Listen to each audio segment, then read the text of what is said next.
ఎంతో కష్టపడి డబ్బు సంపాదించి ఒక స్థలం కొంటాం, దానికొక అగ్రిమెంట్ రాసుకుంటాం. కానీ దాన్ని అధికారికంగా రిజిస్టర్ చేయించకపోతే ఆ పరిస్థితి ఎంత పీడకలలాంటిదో కదా. అవును, అదొక పెద్ద పీడకల. ఒక 25 ఏళ్ల తర్వాత కోర్టుకెళ్తే ఆ కాగిదానికసలు విలువేలేదని కింది కోర్టులు చెబితే ఆ కొనుగోలుదారుడి పరిస్థితి ఎంత దారుణంగా ఉంటుందో ఊహించండి. రైట్, అదే ఈరోజు మనం మన ముందున్న సోర్సెస్ ద్వారా, ముఖ్యంగా ఒక లీగల్ విశ్లేషణ ఆధారంగా సరిగ్గా ఇలాంటి ఒక పరిస్థితినే మాట్లాడుకోబోతున్నాం. ఎగ్జాక్ట్లీ. అదే 2025 నాటి సుప్రీంకోర్టు తీర్పు. మురుగానందం వర్సెస్ మునియాండి కేసు మన ప్రాపర్టీ చట్టాల లోతులను చాలా స్పష్టంగా చూపిస్తుంది. అంటే ఇది వింటుంటే నాకొక లీగల్ థ్రిల్లర్లా అనిపిస్తోంది. 2000వ సంవత్సరంలో మురుగానందం భూమి కొనడానికి మునియాండికి అడ్వాన్స్ ఇచ్చాడు. ఇచ్చి ఒక అగ్రిమెంట్ రాసుకున్నాడు. కానీ ఆ తర్వాత రిజిస్ట్రేషన్ చేయడానికి మునియాండి నిరాకరించాడు. దాంతో మురుగానందం న్యాయం కోసం కోర్టుకెళ్లాడు. ఇక్కడే అసలు అడ్డంకి మొదలైంది కదా. అవును, ఇక్కడే కింది కోర్టులో రిజిస్ట్రేషన్ చట్టం, అదే రిజిస్ట్రేషన్ యాక్ట్లోని సెక్షన్ 17ను చాలా కఠినంగా అమలు చేశాయి. సెక్షన్ 17 అంటే ఏంటి అసలు? ఈ సెక్షన్ ఎందుకుందంటే ప్రాపర్టీ లావాదేవీల్లో మోసాలను ఆపడానికి. దీని ప్రకారం ప్రాపర్టీ బదిలీకి సంబంధించిన ఏ కాగితమైనా సరే తప్పనిసరిగా రిజిస్టర్ అవ్వాలి. ఓహో, అంటే మురుగానందం దగ్గరున్న కాగితం రిజిస్టర్ కాలేదు కాబట్టి దాన్ని కోర్టులు తిరస్కరించాయా? కరెక్ట్. దాని కనీసం ఒక సాక్ష్యంగా స్వీకరించడానికి కూడా కోర్టులు ఒప్పుకోలేదు. ఒక్క నిమిషం, లెట్స్ అన్పాక్ దిస్. ఇదెలా ఉందంటే, మనం డబ్బులిచ్చే సినిమా టికెట్ కొన్నాము, కానీ దాని మీద థియేటర్ వాడి స్టాంప్ లేదని చెప్పి అసలు గేటు దగ్గర ఆపేసి లోపలికి పంపించకపోవడం లాంటిదే. అవును, కనీసం మన దగ్గర టికెట్ ఉందో లేదో కూడా వాళ్ళు చూడరు, అంతే కదా. పర్ఫెక్ట్ పోలికండి. చట్టాన్ని కేవలం ఆ నలుపు తెలుపు గీతల్లా చూస్తే కింది కోర్టులు చేసింది కరెక్టే అనిపిస్తుంది. అవును కదా. మరి సుప్రీంకోర్టు ఏం చేసింది? సుప్రీంకోర్టు ఈ కేసును కొంచెం విశాల దృక్పథంతో చూసింది. వాళ్లు కేవలం ఒక సెక్షన్ను మాత్రమే పట్టుకొని కూర్చోలేదు, చట్టం మొత్తాన్ని చదివారు. ఓకే. అక్కడే వాళ్లకి సెక్షన్ 49లోని ప్రొవిజో అని ఒక లైఫ్ లైన్ దొరికింది ఈ కొనుగోలుదారుని కాపాడటానికి. ప్రొవిజో అంటే ఈ ప్రొవిజో అనేది చట్టంలో ఉండే ఒక మినహాయింపు లేదా ఏదైనా ఎస్కేప్ రూట్ లాంటిదా? ఎస్కేప్ రూట్ అనొచ్చు. ప్రొవిజో అంటే చట్టంలో అంతర్గతంగా ఉండే ఒక మినహాయింపు. రైట్. ఒక అన్రిజిస్టర్డ్ డాక్యుమెంట్ను కూడా సూట్ ఫర్ స్పెసిఫిక్ పర్ఫార్మెన్స్లో సాక్ష్యంగా వాడుకోవచ్చని ఇది చెప్తుంది. ఒక్క నిమిషం, ఇక్కడ కొంచెం కన్ఫ్యూజన్ ఉంది.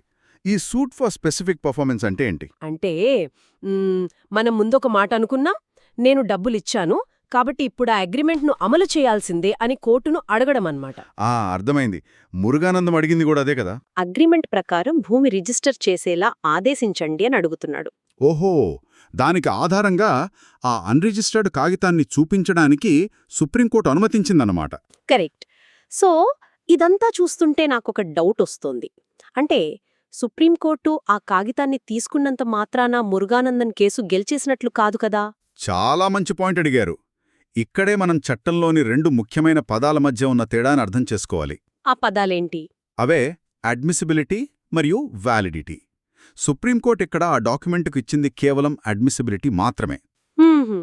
ఇందాకటి సినిమా థియేటర్ ఉదాహరణ తీసుకుంటే కోర్టు తలుపులు తెరిచి మనల్ని లోపలికి రానివ్వడం అడ్మిసిబిలిటీ కదా. ఎగ్జాక్ట్లీ.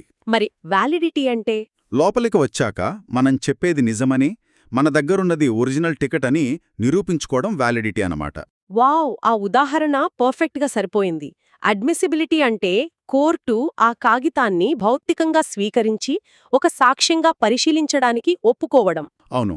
వ్యాలిడిటీ అంటే అసలు విచారణలో ఆ ఒప్పందం నిజమైనదా కాదా, డబ్బులు నిజంగానే చేతులు మారాయా లేదా అని ఆధారాలతో నిరూపించడం. రైట్. కాబట్టి కాగితాన్ని తీసుకున్నంత మాత్రాన విజయం సాధించినట్లు కాదు, విచారణలో ఆ ఒప్పందం నిజమని నిరూపించుకునే అవకాశం దక్కినట్టు లెక్క.